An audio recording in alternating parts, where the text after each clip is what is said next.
Hello, English learners, and welcome. I'm your host, Paul. How are you doing today? I'm doing well, thank you. Excited to chat about English learning today. Our mission here, it isn't just about, learning new words off a list. It's about cutting through the noise, delivering key insights. Insights that help you speak with, well, greater confidence and more natural fluency. Exactly. And this deep dive, it's not about the super basic terms you probably already know.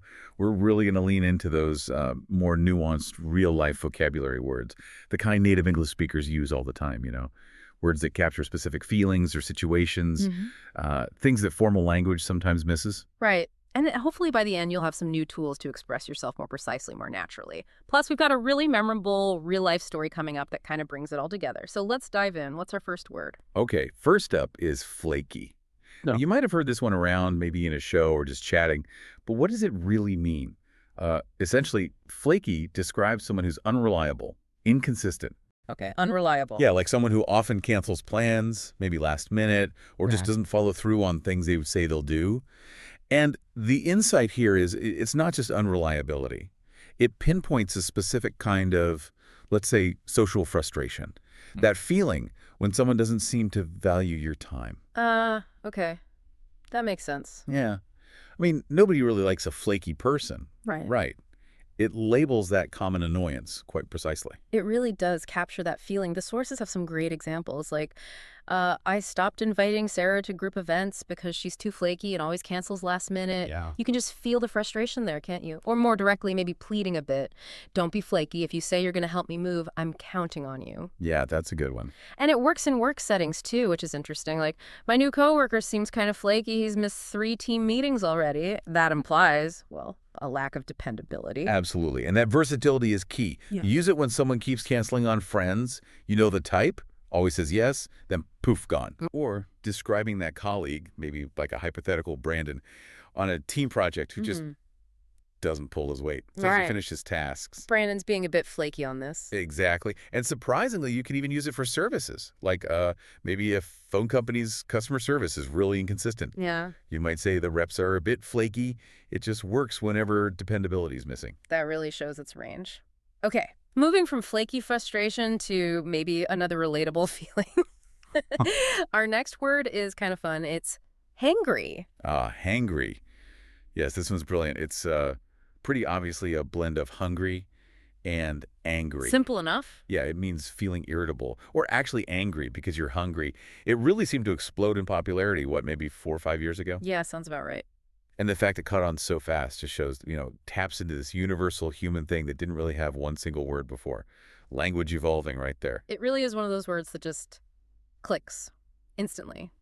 You say it, people nod, maybe chuckle. We've all been there. Oh, absolutely. It perfectly nails that specific crankiness that only comes when your stomach's empty. It's like instant shared understanding. Precisely. So, for example, you might apologize, like, sorry I snapped at you earlier. I was just hangry because I skipped lunch. Perfect excuse, accepted everywhere. Right. Or planning ahead. Let's grab something to eat before the meeting. I get hangry if I wait too long. Uh-huh. Self-awareness. And kids definitely get angry. The kids are getting hangry. We should stop for a snack soon. Mm-hmm. Just picture, like, a 2-year-old on a long car ride, hours after breakfast. Oh, yeah. Full meltdown potential. Pure I mean, hangry. exactly. It's that specific state. It really paints a picture. And the sources highlight some classic hangry situations, right? Like a long shopping trip, maybe pre-Christmas, long lines, no food. Ugh, yeah.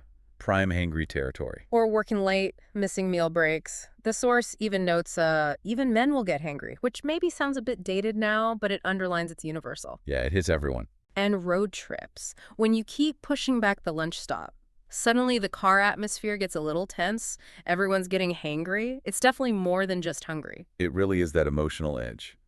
Okay, so our third term today is zonked. This is another one you probably hear quite a bit, maybe movies, podcasts. And it means more than just, tired. Zonked. Yeah, it even sounds exhausted, doesn't it? Like dropping onto a couch. It does. It really does. So zonked means extremely tired, like utterly exhausted, completely drained of energy. The key thing here is it's beyond just tired. If someone says they're zonked, they mean they are done, running on empty. Gotcha. A higher level of fatigue. Yeah, it conveys that deep physical, maybe mental depletion. It's much more precise than just saying, I'm tired. Okay, so examples. After working 12 hours straight, I was completely zonked. That lands the feeling. Definitely. Or for kids. The kids were so zonked after the birthday party that they fell asleep in the car. We've all seen that. Oh, yeah. The car nap is classic zonked. And a very common one. I'm too zonked to cook dinner tonight. Let's order takeout. That explains everything. No energy left. Exactly. And it applies in lots of situations, like after a really intense workout, maybe gym, jump rope, basketball, weights, whatever. You push yourself hard, you feel zonked. Makes sense. Physically drained. Or after a long travel day, Right. the drive to the airport, the waiting, maybe a long flight, 7 hours, Uh-huh. then waiting for an Uber. By the time you get where you're going, you're just zonked. Oh, absolutely. Travel fatigue is real. And finishing a big project or hitting a deadline, imagine working those 12-hour days, maybe with our flaky friend Brandon from earlier. Right. By the end of that, you'd definitely be zonked, that state of total depletion. That really clarifies it. And sometimes, maybe when you're feeling zonked or just out and about, you might run into something that seems a bit off. Which brings us to word number 4, sketchy. Sketchy.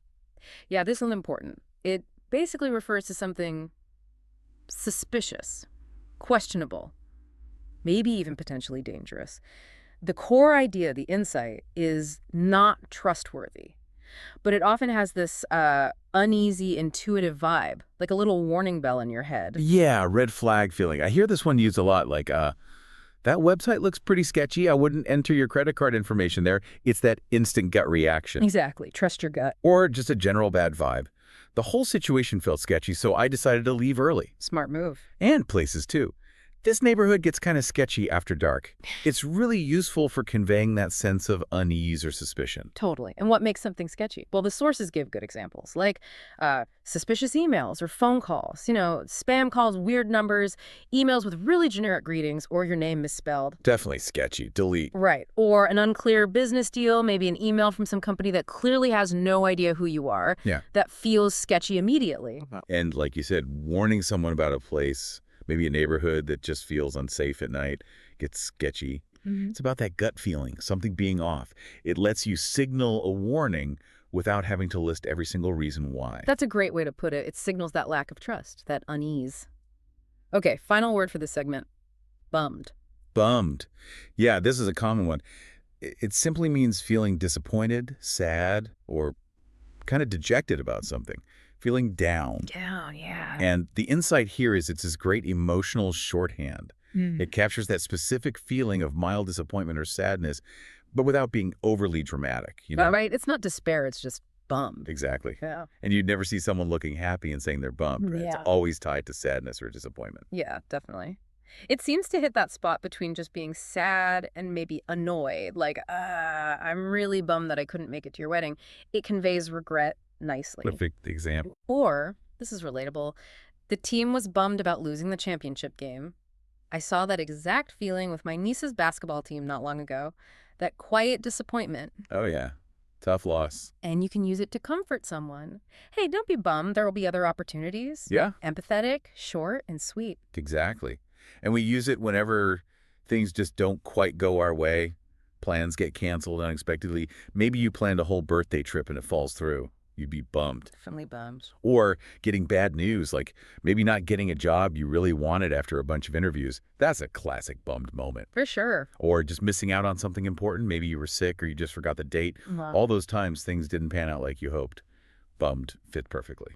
These words really are powerful for capturing those everyday, real-life feelings and situations. And speaking of real life, it's story time. Ah, yes. Nothing quite like a good story to make language come alive, and Yeah. the sources have this fantastic memory that, well, it ties in perfectly with what we've been talking about. Yeah, this happened to me when I was, maybe 9 or 10 years old. So this is going back 30, 35 years ago. It was, a different time. Kids could genuinely play outside unsupervised for hours. Right. Like morning till night in the summer. The good old days. Right. And we had this one universal rule in our neighborhood. Everybody knew it. You have to come home when the streetlights come on. The ultimate curfew signal, non-negotiable. Exactly. That sound, that light meant home. So this one day I was playing with my friend. Everyone just called him B-Man. I honestly don't think I ever knew his real name. Neighborhood nicknames. Totally. Usually there'd be like 10, 15 kids running around. Yeah. But this particular day, after lunch, maybe 3 o'clock, it was just B-Man in me. And we were on our bikes. I thought I was a bit of a daredevil. Oh, yeah. We had this big hill, right? And we'd pedal like mad up it, get to the top, and then just coast down. But me, I'd kick my legs up, put my feet on the handlebars, and just fly down. Wow. Okay, definite daredevil points. We did this for hours. Mm. And, even though we're running around constantly, we never felt zonked. That endless childhood energy, Yeah. Barely even sweating. Oh, I remember that feeling. Just endless fuel. Right. So eventually we noticed it was starting to get a bit dark, but the streetlights weren't on yet, so game's still on. We rode our bikes over to this part of the neighborhood that had a lot of woods nearby, and we started playing with caterpillars. Found some cool ones, letting them crawl all over our arms, Classic kid stuff. just having the best time. Yeah. But it was getting darker and darker. And we were actually kind of far from our houses by then. Thinking back, the situation was starting to feel maybe a little sketchy. Yeah, 2 kids, woods, getting dark. Yeah. But we were still laughing, riding around doing tricks. Yeah. Oblivious, really. Yeah. And then, all of a sudden, we heard it. This distinct whoosh. The streetlights. The streetlights flickered on. I swear I remember it like it was yesterday, even though it was decades ago. Yeah. The laughter just stopped. Yeah. Instantly, Bremen and I looked at each other, and all we said was, bye. Just bye. Panic stations. One word. We knew. If we weren't home when those lights came on, big trouble. So our little legs just started pumping, pedaling like crazy, frantic. His house was one way, mine was the other. It was properly dark now, and I felt so bummed thinking about getting yelled at. Just pedaling and thinking, oh my gosh, I'm going to get in trouble. I'm going to get in It was the trouble. longest bike ride home ever. Totally. I finally get to my house, run up to the door, heart pounding like crazy. I knock, just bracing myself, for my mom. The door opens. I look up at her, ready for it. And she just smiles and says, oh, you and Beeman had a great time. Bye. No trouble. None. I just kind of played it cool. Yeah, we had a good time. Walked inside like absolutely nothing happened. Yeah. My mom had zero clue about the sheer panic I had just experienced. She must have been having the best day, completely oblivious.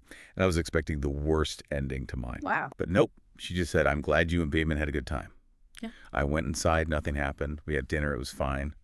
But that moment, it's just etched in my mind forever.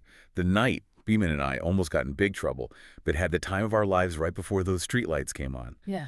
And somehow, I don't know, I got away with it. It felt like grace, unexpected grace. Wow. That is such a vivid story and a perfect example of how real life, fills these words with meaning. You can totally picture the boundless energy keeping you from being zonked, the slightly sketchy feeling creeping in as it got dark, Yeah. and then that absolute bummed feeling racing home, expecting the worst. That whoosh, the instant bye, the frantic pedaling. You really painted a picture. And that feeling at the end, that relief, that unexpected grace. That's powerful stuff. So as we wrap up this deep dive, we really hope you'll start playing with these words, incorporating flaky, hangry, zonked, sketchy, and bummed into your own conversations. It's not just about knowing the definition right, it's feeling the nuance, the impact. That's what helps you sound more fluent, more natural, more confident, really. Absolutely. And as you start using them, maybe think about how they resonate with your own life. Can you now label that hangry feeling perfectly, or pinpoint a time you felt really bummed? How do these words help you articulate those subtle real-life moments and feelings? Yeah, and maybe take it one step further, beyond just the words themselves. Think about this. How can understanding these nuances, these precise ways of describing things, help you better articulate and maybe even understand those moments of unexpected grace or insight in your own life? Those little moments that might otherwise just slip by, unnamed. Something to chew on until our next deep dive.